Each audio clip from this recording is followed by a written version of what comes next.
Hello, Professor Mitinen and course participants. It's my pleasure to participate in this transnational criminal law courses in Tallinn University.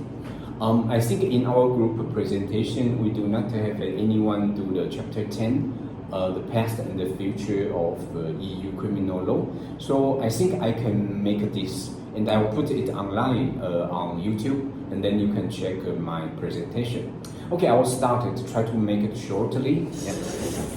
So I'll start from the general principle here. The body of rules that has merged from EU criminal law is not yet criminal law in the traditional sense adopted by many domestic legal systems. Although rules derived from EU law, such as the general principles, can protect individuals in the context of the criminal law dimension, the main instruments of EU criminal law still lack direct effect against individuals. Some EU statutes that provide for penalties, they are not clearly criminal in nature, and even these usually only provide for effective dissuasive and proportionate penalties in member states. And for the national implementation of EU criminal rules is an important factor affecting the success of the fledgling EU criminal policy. However, member states were unable to meet such obligations in a timely manner prior to the Lisbon Treaty, although the member states would have unanimously agreed to this when they were adopted as Pillar 3 instruments. Some member states failed to transpose the entire legislation. In other cases, domestic law consideration have led to incompatibility between the rules originally envisaged in the EU instrument and their domestic implementation. The Union instrument, the European Court of Justice has accepted before the Lisbon Treaty the Community's power to require member states to punish some branches of community law with effective, dissuasive, and proportionate criminal penalties, which did not amount to a power to make criminal law, as the power required that the conviction was not accompanied by a power to accelerate punishment, which could only be achieved by an instrument of union. Under the Article 34(2)(c) of the former Lisbon EU Treaty, a union instrument cannot have a direct effect where a framework decision or directive provides that an EU instrument cannot itself be used against an individual. In the absence of national enforcement measures, neither directive nor framework decision can provide the kind of direct effect required in the field of criminal law. Initial impressions based on a small number of cases presented at EU level suggest that national authorities attach great importance to the limits of legality in criminal law cases. And for the Lisbon Treaty abolished a wide variety of legal instruments, legislative procedures, and the methods of juridical protection.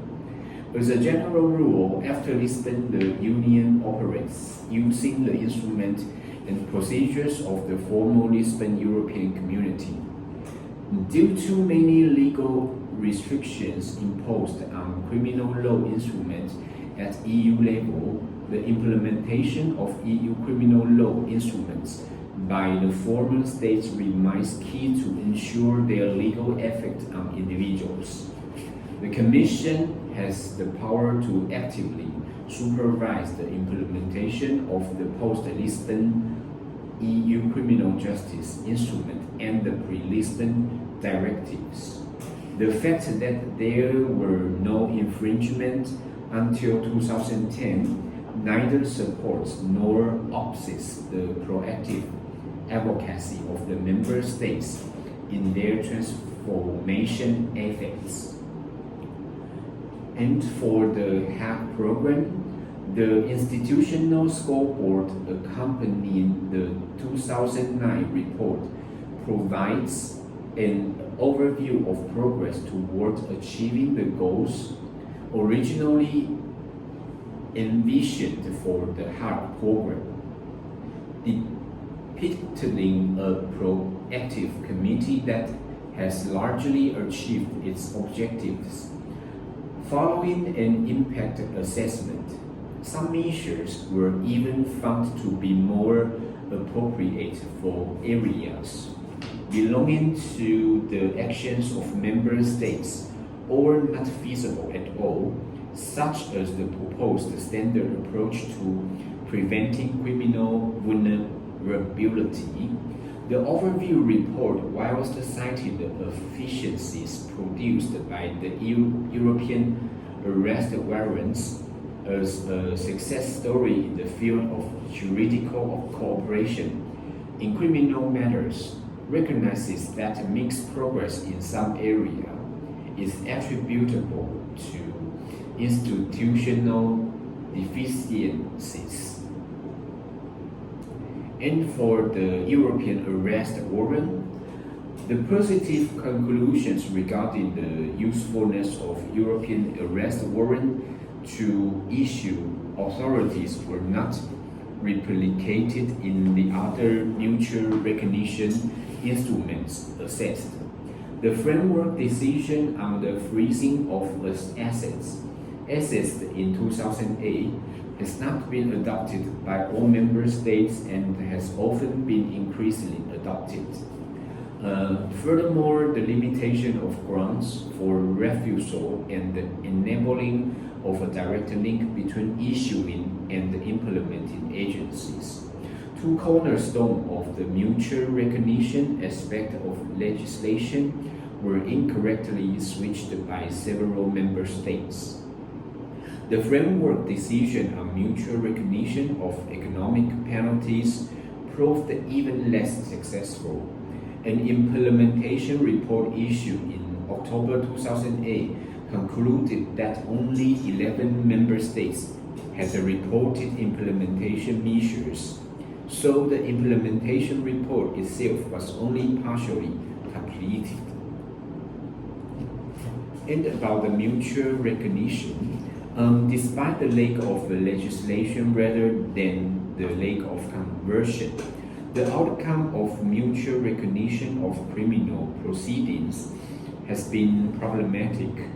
The exchange of information on criminal records of EU citizens was only legislated in 2009, and the lack of agreement on disqualification has hindered progress on the relevant mutual recognition instruments. The Pillar 3 framework was designed to precede the Lisbon Treaty and was always adopted with the explicit consent of each member state in the Council.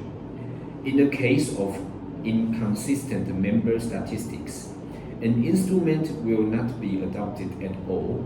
In its 2007 report on the implementation of the European arrest warrant, the Commission noted that the principle of reciprocity, for example, the ideological objection to mutual recognition, was invoked by several member statistical agencies to deny the legal validity of an European arrest warrant issued in a state that violated its obligations.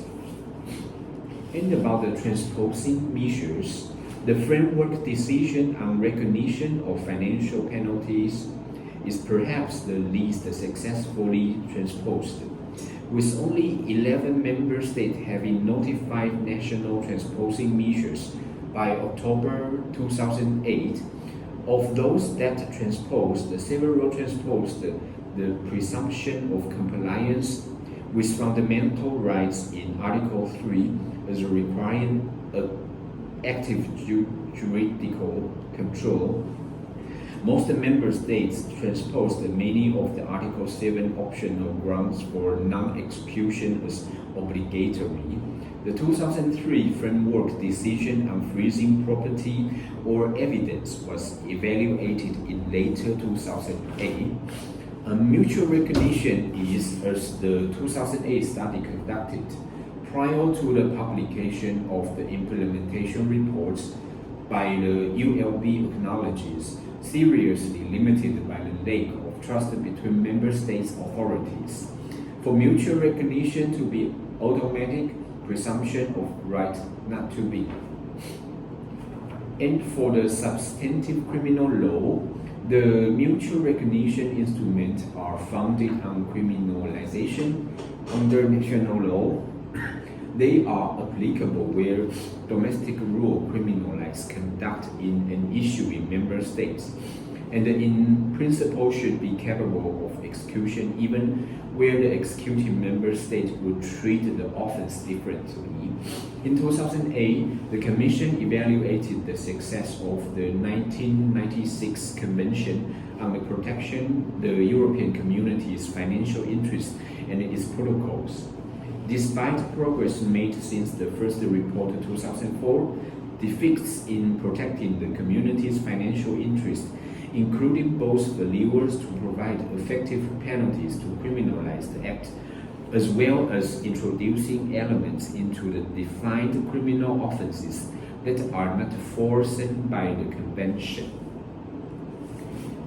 And in the 2002 Framework Decision on Combating Terrorism was considered in 2004 implementation report, in which the Commission found that of 12 member states that had reported implemented measures, many had transposed the measures and could be considered to comply with others, such as criminalizing inchoate offenses, but few had completely transposed the Framework Decision.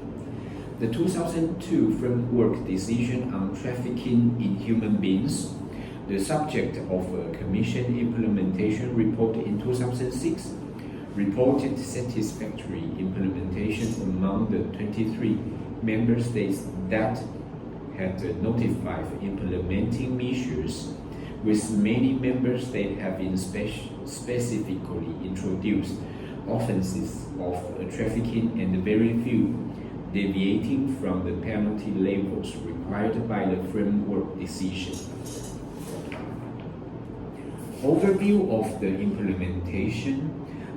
There is some evidence of trend towards that successful implementation in certain member states, with Luxembourg, Malta, Greece regularly receiving unfavorable reviews from the Commission in implementing of both mutual recognition and approximation measures. It could be fruitful to examine in some detail where there are structural issues in either the law or administration of such member states that are the source of these difficulties. There is a wide divergence between implementation rates of specific measures. For example, in the field of mutual recognition, the European arrest warrant had been transposed by all member states, whereas only 4 member states reported transposing measures for their Framework Decision on the mutual recognition of confiscation orders. Rules on the general procedural cooperation beyond mutual recognition are generally too new to have been evaluated, other than the poorly implemented Framework Decision on joint investigative teams. The Lisbon Treaty brought with it change that will enable monitoring to become more transparent, even if it's currently seen that any hopes of centrally directed criminal legislation in the form of EU rules that are directly binding on individuals are dashed by the emphasis on directives in the treaty. on the function of the European Union. In the former first community pillar, the risk of open confrontation before the European Court of Justice was often sufficient to persuade member states to implement rules rather than face investigation and censure. Whilst neither will affect the legal position of individuals who may not be investigated, prosecuted, or financially penalized. The threat of infringement actions have often encouraged recalcitrant member states to implement EU obligations. And for the Stockholm proposals, in 2011, the Commission established an anti-corruption evaluation mechanism. A general mechanism for evaluating criminal justice cooperation is also foreseen. A few substantive proposals are envisaged in the Stockholm Action Plan. If the Stockholm proposals are successful, the EU policy institutions will move from the shadow of intelligence and coordinating to occupy a direct role in investigation and prosecutions.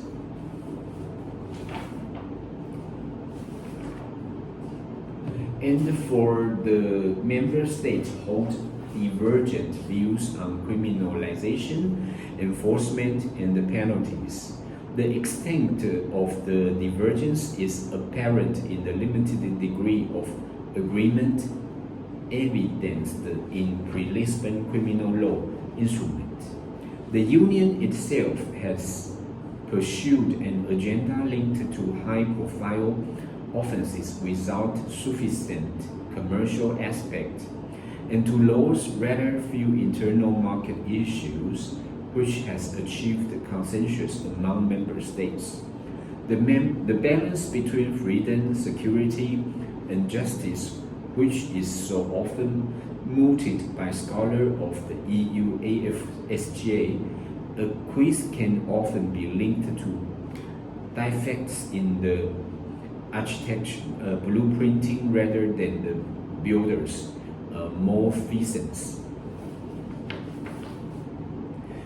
And about the ultima ratio, regardless of the source of the difficulty, it is now eminently clear that the EU needs to consider in earnest the more fundamental questions of when that weapon ought to be used. Some principles are recognized as guiding EU criminal legislation: subsidiarity, fundamental rights, and proportionality all receive recognition in the communication. Whilst these underpin all EU law and thus provide little more than a restatement, the communication expressly recognizes the criminal law principle of ultima ratio, also established in Article 49(3) of the Charter of Fundamental Rights. The recognition of ultima ratio by the Commission is indicative of the possibility that the principle could be in due course play a genuine rather than a purely formal part in the formulation of new EU instruments which criminal law affects. And for the conclusion, the EU criminal policy is certainly a legitimate target for critical commentary. It may also be insufficiently criticized for its lack of success in facilitating either effective cooperation between member state authorities or adequate approximation to protect EU interests, which require criminal sanctions. However, it can be more difficult to identify private interest groupings such as those which exist in the human rights area that might support large-scale research into the effectiveness of what must be accepted as a fundamental pillar of functional internal market. An effective juridical system which protects those interests and trust to common action in the field of criminal law. Okay, so that's my presentation, and I hope it's clear. Thank you.